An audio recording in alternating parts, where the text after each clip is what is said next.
Makan nasi pakai tempe. Welcome to ACP.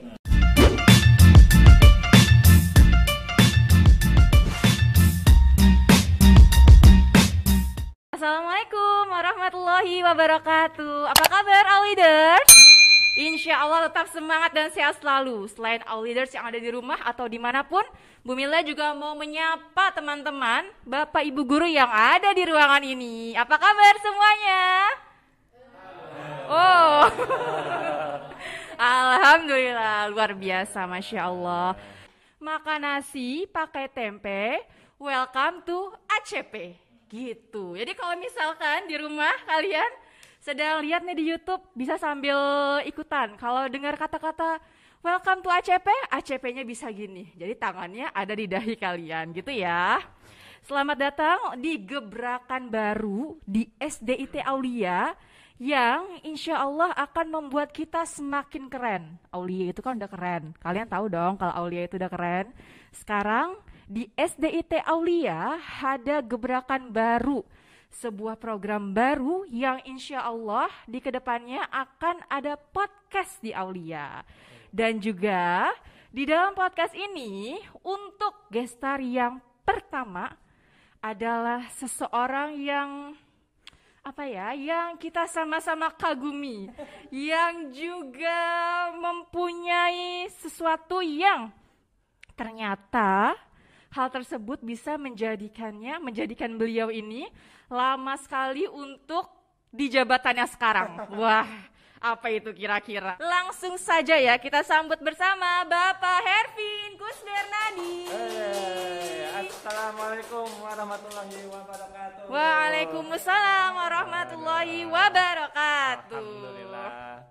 Alhamdulillah. Miss Milda untuk undangannya. Sama-sama Pak Hervin, terima kasih banyak sudah hadir menjadi bintang tamu pertama di acara kita yang pertama ini. Dan kalian tahu gak sih, yang mempelopori gebrakan baru podcast ini adalah Pak Hervin. Masya Allah.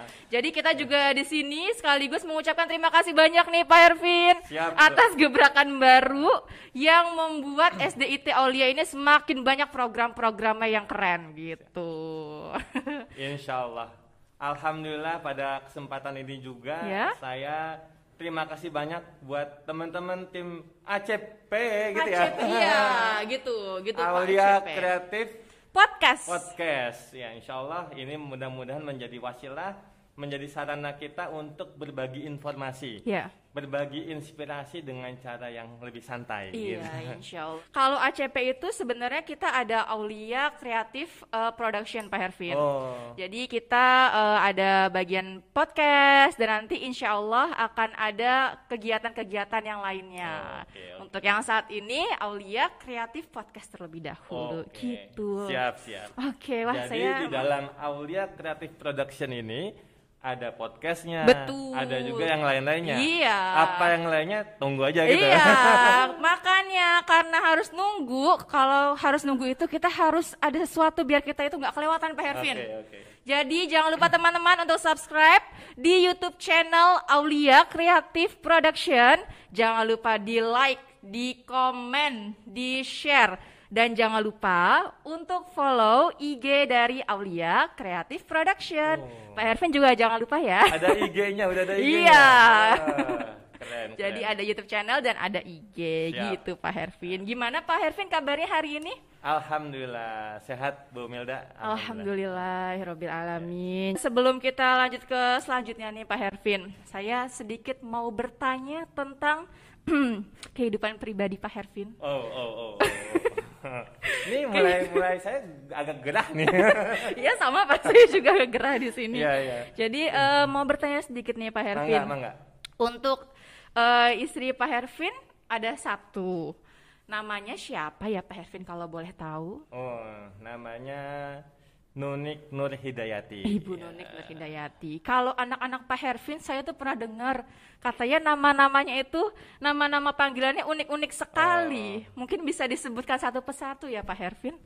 Anak ada 4. Nah, yang pertama Nur Askia Nasya Takwima, panggilannya Kakak Aca. Kakak Aca, ya. Yang kedua Hana Auzora Azania. Hana Auzora Azania. Panggilannya Teteh Ocha. Oh, panggilan Teteh Ocha, ya. Yang ketiga Mahira Hiroshi Salma. Oh, Hiroshi. Wah, Masya Allah, Hiroshi. Panggilannya Mbak Oci. Oh, Mbak Oci. Ya. Yang keempat Kainara Mishari Asifa.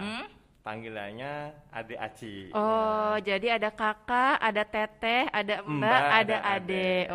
Gitu. Yang kelima mau launching nih. Oh, mau. Panggilannya siapa? Insya Allah. Alhamdulillah. Gini Pak, kemarin itu saya dengar katanya Pak Hervin ini punya oleh-oleh nih Pak dari Diknas. Oleh-olehnya apa kira-kira Pak? Kemarin jadi banyak nih ya oleh-oleh yang kita bawa dari hasil undangan pertemuan dengan Dinas Pendidikan.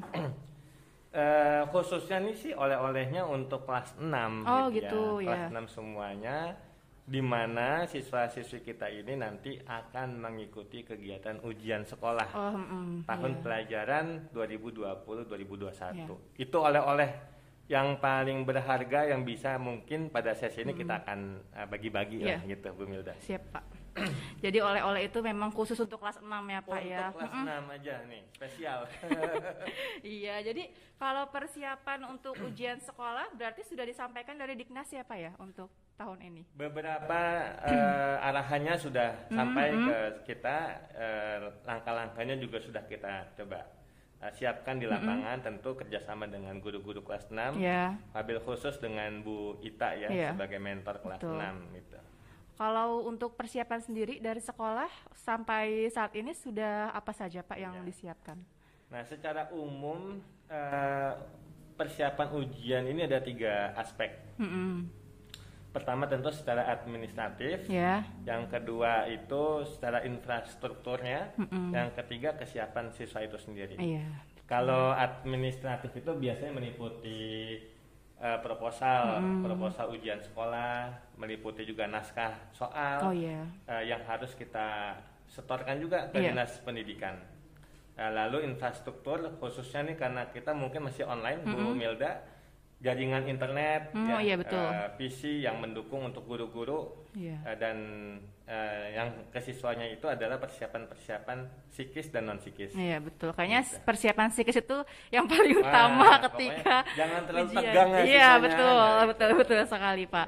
Kalau sampai saat ini kan kita masih AHL ya Pak ya, masih dalam online. Berarti nanti untuk ujiannya kemungkinan besar masih online juga ya Pak? Kemungkinan besar kita akan online karena sampai saat ini kita kan untuk menyelenggarakan tatap muka menunggu surat edaran dari Dinas Pendidikan Kota Tangsel. Oh gitu. Selama itu belum ada, tapi arahannya juga kemungkinan sampai dengan Juni ini kita akan tetap online. Iya. Biasanya kalau di tahun-tahun sebelumnya itu kan ada ujian praktik dan ada ujian tulis ya Pak. Untuk online tahun ini apakah tetap 2 teknis seperti itu atau betul. Bagaimana Pak? Masih. Oh masih. Jadi masih ada ujian tertulisnya dan masih ada ujian praktiknya. Oh gitu. Nah untuk ujian praktik sudah kita lakukan Bu Milda sebelum ujian tertulis. Di dalam kegiatan-kegiatan KBM-nya itu sudah ada kita masukkan unsur ujian praktiknya. Jadi nggak terlalu beban untuk ditumpuk di belakang gitu ya. Jadi nanti ujian praktik udah kita cicil. Tinggal kita persiapkan khusus ujian tertulisnya. Iya, jadi ujian praktik untuk tahun ini memang sudah masuk di dalam KBM ya Pak ya, supaya lebih ringan juga. Betul. Iya. Kemudian nih Pak Hervin, untuk kalau yang dari ujiannya ini, kita kan berarti ujiannya melalui online ya Pak Hervin ya? Ya. Untuk nanti di kelas-kelas itu untuk waktunya, apakah waktu ketika ujiannya itu akan dilaksanakan pada hari biasa Senin sampai Jumat atau ada diambil hari Sabtu juga gitu Pak Hervin?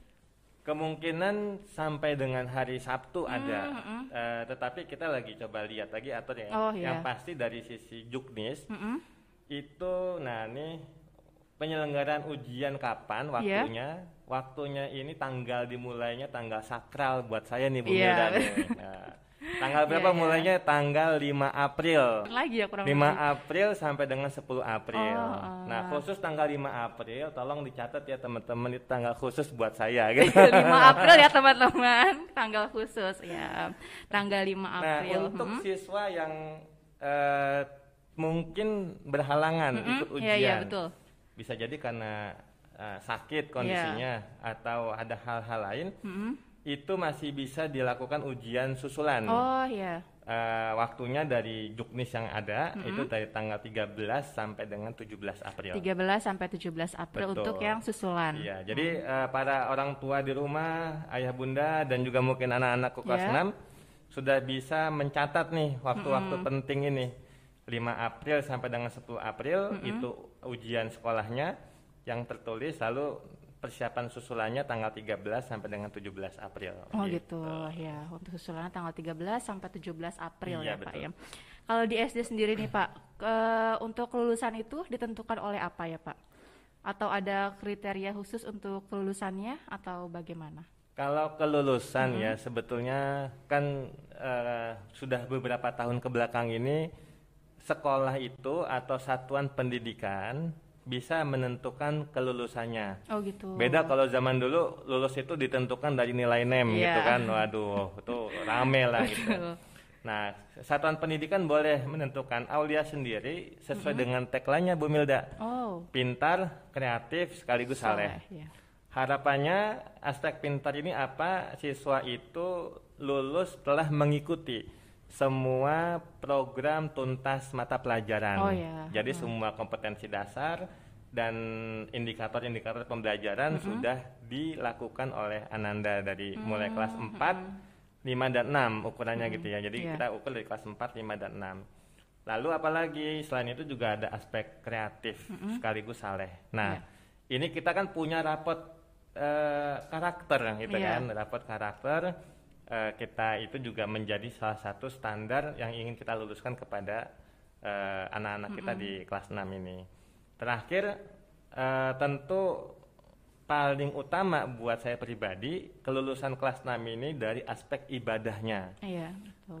Khususnya wabil khusus sholat dan juga bagaimana anak-anak putri itu punya kesadaran menutup aurat. Ini buat saya dua yang paling penting.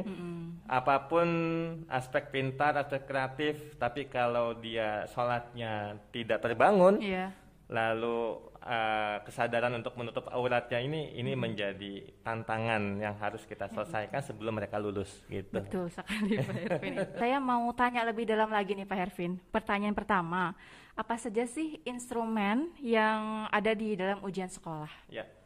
Kalau bicara instrumen ujian sekolah itu berdasarkan muatan kompetensi mata pelajaran.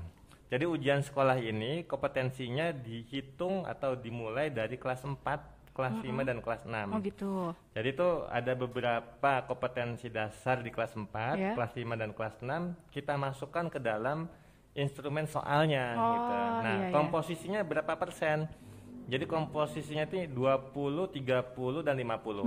20% kelas 4, 30% kelas 5 dan 50% kelas 6. Oh gitu. Jadi inilah kalau bicaranya dulu tuh SKL namanya ya, Satuan Kompetensi Lulusan, diukur dari kompetensi kelas 4 sampai dengan kelas 6. Gitu. Kalau rumus ujian sekolahnya bagaimana Pak? Rumusnya ini rumus nilai ya, gitu kan, penilaian. Iya betul. Bukan rumus cara nyonteknya, bukan ya? Itu udah profesional Pak. Apalagi daring kan. Yang penting nih sebelum masuk ke penilaian Bu Milda, ke anak-anak kelas 6, Pak Hervin dan teman-teman semua Bapak Ibu guru berharap tantangan paling besar ujian sekolah saat ini adalah kejujuran. Oh iya betul sekali. Baik jujur dalam pribadi anak-anak, jujur juga orang tuanya. Jadi jangan sampai orang tuanya yang malah mendorong anaknya untuk tidak jujur. Nauzubillah ya. Mudah-mudahan nggak ada lah. Saya yakin orang tua kita Karena nilai kejujuran itu jauh lebih penting dari nilai 8 atau 9. Iya, gitu. Sekali karena itu akan dibawa kemana-mana ya, Val, kejujuran itu. Ini kaitan dengan nilai. Ini ada 2 jenis soalnya. Ada soal pilihan ganda dan ada soal isian atau esai. Kalau yang pilihan ganda kita ambil komposisinya itu benarnya berapa dari jumlah soal, lalu kita kalikan 70%. Kali 70% untuk yang pilihan untuk ganda. Untuk pilihan ganda. Yeah. Untuk yang esainya 30%. 30%. Nah, jadi nanti nilai pilihan ganda totalnya berapa dengan nilai esai atau uraian, lalu kita akumulasi. Oh gitu. Nah, itu langsung nilai akhir nih. Oh, nilai akhirnya dari hasil penjumlahan itu. Betul. Ya. Kalau kriteria kan pasti ada kriteria untuk lulus ya Pak Hervin ya. Kira-kira kriteria SD sendiri apa nih Pak Hervin untuk kelulusan? Ya alhamdulillahnya beberapa tahun belakangan ini kelulusan itu satuan pendidikan yang bisa menentukan kelulusan siswanya. Oh gitu. Jadi nggak lagi pakai NEM. Kalau dulu NEM itu jadi momok gitu ya. Takut nggak lulus. Kalau sekarang kan enggak. Nah, Aulia sendiri berharap lulusannya itu sesuai dengan tagline-nya ya, Bu Milda. Pintar, kreatif, sekaligus saleh. Apa alat ukur pintar ini? Paling tidak semua siswa telah mengikuti pembelajaran kompetensi dasar dan standar kompetensinya dari mulai kelas 4, 5, dan 6 dijalankan dengan baik, PTS-nya, PAT-nya semuanya itu ikut. Lalu dari aspek yang lain kreatif, makanya kita juga ada rapot karakter, gitu kan, ada collaboration skill-nya, ada yang lain-lainnya itu juga penting menjadi standar kita untuk meluluskan. Dan terakhir saleh. Saleh ini alat ukur yang paling sederhana. Saya pikir anak-anak kita tuh harus lulus dalam keadaan sadar akan sholat. Iya, betul sekali. Itu. Jadi mau itu yang putri, mau itu yang putra, lulus dia harus sadar bahwa dia punya kewajiban sebagai seorang muslim menjalankan sholat 5 waktu. Dan untuk anak putrinya khususnya, dia punya kesadaran yang kuat untuk menutup auratnya. Betul sekali. Itu buat saya pribadi kebanggaan yang luar biasa kalau kita bisa meluluskan anak-anak kita itu dengan 2 standar itu. Sholatnya terjaga, auratnya juga terjaga. Gitu. Karena anak saya perempuan semua juga. Kaget saya pasti. Iya betul sekali. Amin ya rabbal alamin. Semoga apa yang diinginkan Pak Hervin juga dapat tercapai, dan tapi juga harus kita kolaborasi dengan orang tua ya Pak Hervin. Bener banget. Butuh sekali dukungan dan juga partisipasi orang tua betul. untuk menjadikan anak-anak yang pintar, kreatif sekaligus saleh. Karena memang orang tua itu adalah madrasah pertama dan utama di rumah gitu ya. Jadi ini yang paling penting juga kalau orang tua sepakat dengan nilai-nilai kita, insya Allah tujuan kita sama-sama akan berhasil lah. Insya Allah, amin rabbal alamin. Pertanyaan terakhir nih Pak Hervin, dokumen atau berkas apa saja sih yang akan didapatkan oleh siswa dan kira-kira kapan siswa itu akan mendapatkan berkas-berkas tersebut? Ini menarik nih Bu Milda, jadi perlu tambah catatan tambahan buat anak-anakku kelas 6. Ingat tanggal 11 Juni 2021. 11 Juni 2021. Ada apa itu? Kita akan mengumumkan kelulusan. Gitu. Jadi pengumuman kelulusan tanggal 11 Juni. Nanti apa yang didapat tentu sebagai bukti kelulusannya ada ijazah. Tapi biasanya proses ijazah dari Dinas Pendidikan ini agak lama. Nah, jadi kita akan berikan yang namanya SKHUS.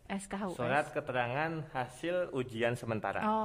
Jadi nanti diumumkan, nanti juga ada mungkin lulusan terbaik gitu dengan nilai-nilai terbaiknya. Nanti kita akan berikan reward. Mudah-mudahan ini bisa dilakukan tatap muka, mudah-mudahan kalau memang dari Dinas Pendidikan sudah mengizinkan. Kalau enggak kita akan umumkan secara daring.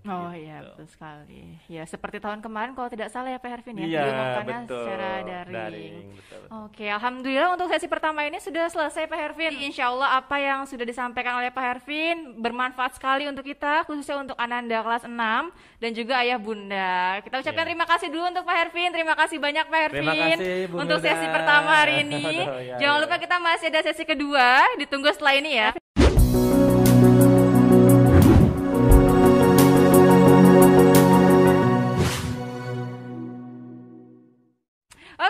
Selamat datang kembali All Leaders di sesi kedua. Jadi Pak Hervin, di sesi kedua ini Pak Hervin harus menjawab pertanyaan tapi dengan cepat. Contohnya nih Pak Hervin, hitam putih. Putih. Nah itu gitu Pak Hervin. Jadi berapa detik boleh mikir nih?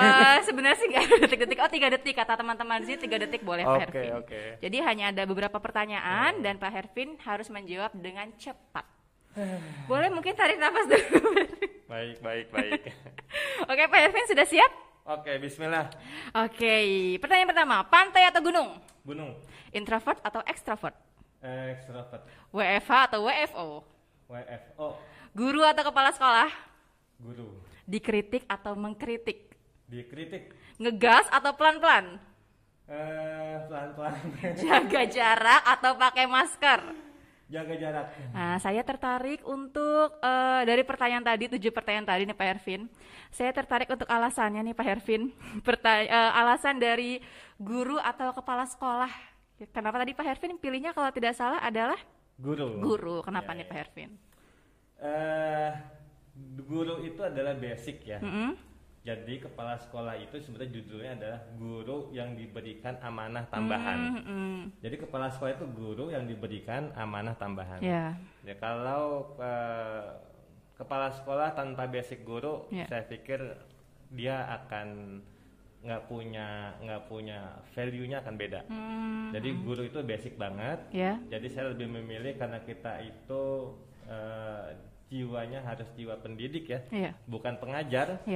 Maka dimanapun kita bekal guru itu penting. Mau kita jadi kepala sekolah, mau jadi wakil, mendidik itu jadi penting buat kita gitu ya. Jiwa pendidik itu guru gitu. Bukan di kepala sekolah. Kalau kepala sekolah kan manajemennya aja gitu. Betul. Jadi itu alasannya Pak Hervin. Hidup guru lah. Pilih guru, hidup guru ya Pak Hervin ya. Jadi alhamdulillahirabbil alamin ya Pak Hervin.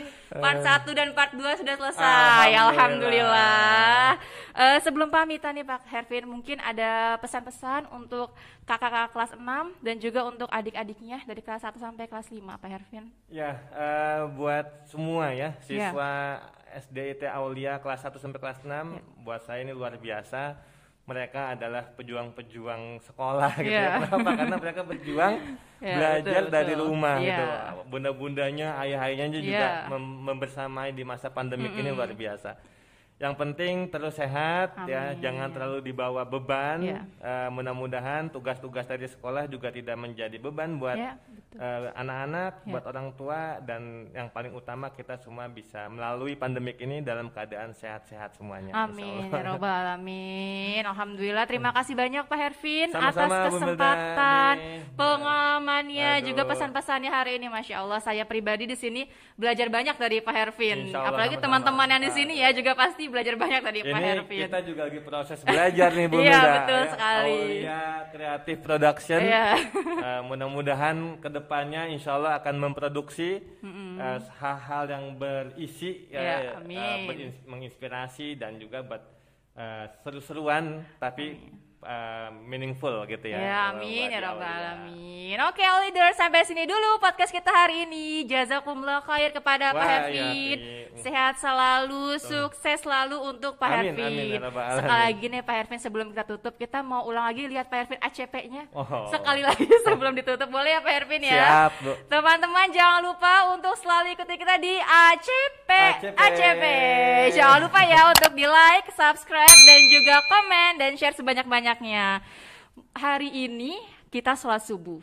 Wassalamualaikum warahmatullahi wabarakatuh. Dadah. Jangan lupa diklik loncengnya. Sampai bertemu di podcast selanjutnya.